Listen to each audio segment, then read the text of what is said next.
Of all the aerospace behemoths, Sweden's Saab AB has taken the most unlikely path. In an era where modern figures are typically designed by a consortium of firms from various states, small Sweden has managed to produce a fighter capable of competing with any on the export market.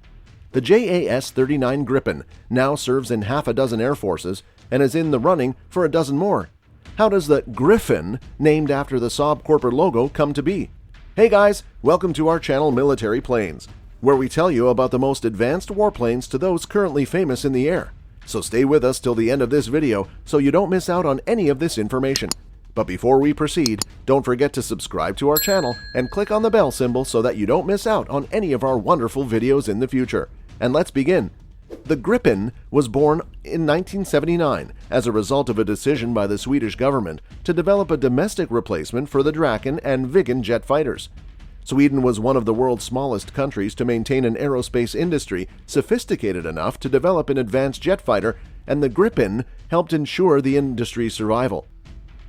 The Gripen debuted following the proliferation of the great fourth-generation fighters F-14, 15, 16, FA-18, MiG-29, Su-27, and could apply lessons learned from their development and procurement.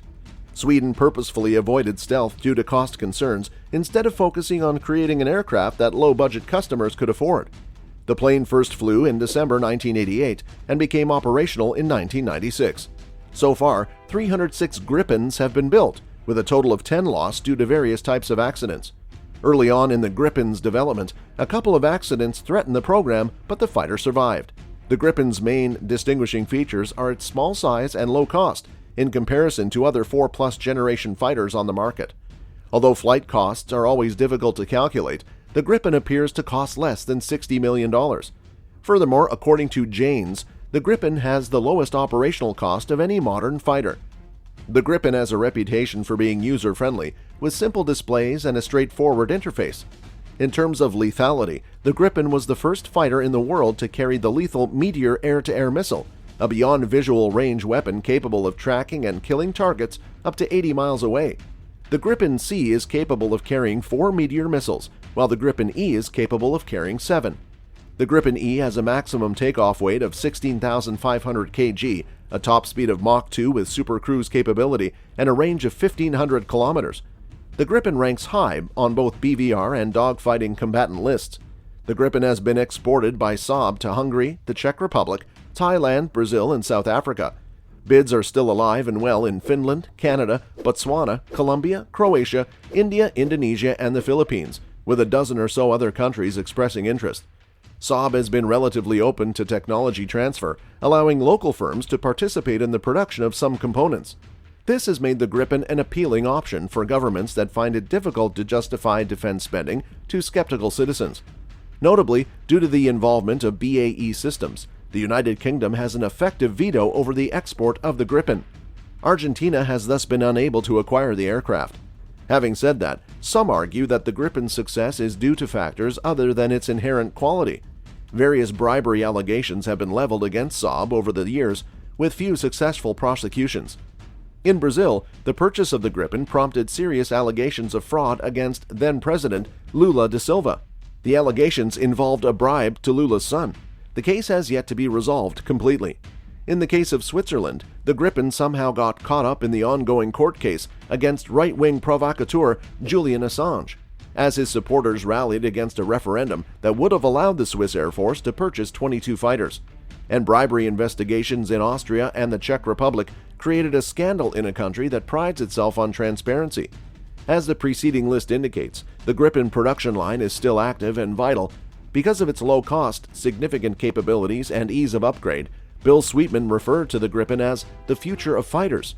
In comparison to the rest of the market, where improvements are notoriously expensive, the software-first approach has made upgrades simple and affordable. Gripen E, in particular, should remain an effective air defense platform for a very long time, despite advances in stealth technology among Saab's competitors. Saab has also shown a willingness to adapt to customer needs, even toying with the idea of developing a carrier-capable Gripen when it appeared that India and Brazil might be interested in such a variant. No Gripen has yet engaged in combat against either air or ground targets.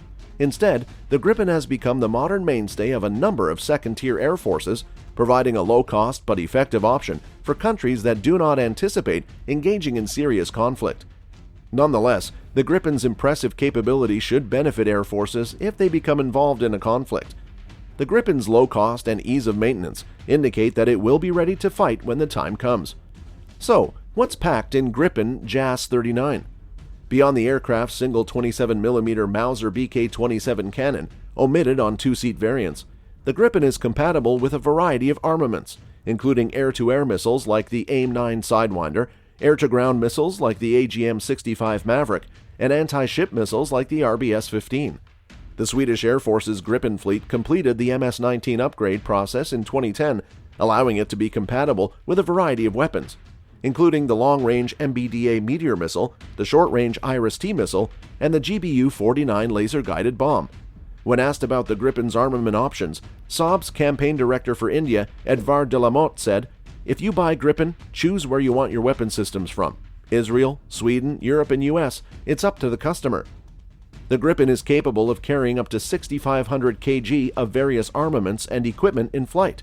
External sensor pods for reconnaissance and target designation, such as Rafael's Lightning Targeting Pod, Saab's Modular Reconnaissance Pod System, or Thales Digital Joint Reconnaissance Pod, are included in the Gripen's equipment. The Gripen also has an advanced and integrated electronic warfare suite capable of operating in an undetectable passive mode or actively jamming hostile radar. A missile approach warning system passively detects and tracks incoming missiles. It was announced in November 2013 that Saab will be the first to offer the Bright Cloud Expendable Active Jammer developed by Selex ES. In June 2014, the Enhanced Survivability Technology Modular Self-Protection Pod, a defense missile countermeasure pod, flew for the first time on the Gripen. The Gripen is a swing-roll aircraft, according to Saab, capable of instantly switching between roles at the push of a button. When switching roles, the human-machine interface changes, and the computer optimizes it in response to new situations and threats. The Gripen can also communicate using a variety of different standards and systems, such as Saturn Secure Radio, Link 16, Rover, and satellite uplinks. The Gripen CD was outfitted with long-range mission equipment such as an air-to-air refueling probe and an onboard oxygen generation system. As of January 2014, all Gripens in service are powered by a Volvo RM12 turbofan engine, a licensed derivative of the General Electric F404, fed by a Y-duct with splitter plates. Changes include increased performance and reliability to meet single-engine use safety criteria, as well as increased resistance to bird strike incidents. A number of subsystems and components have also been redesigned to reduce maintenance requirements. By November 2010, the Gripen had accumulated over 143,000 flight hours with no engine-related failures or incidents. Rune Heierfeldt, Volvo Aero's head of military program management, stated, "I think this must be a hard record to beat for a single-engine application." And that's it for today, guys. We sincerely hope you enjoyed the video. Don't forget to subscribe to our YouTube channel to see even more of our incredible videos. We'll catch up in the next video.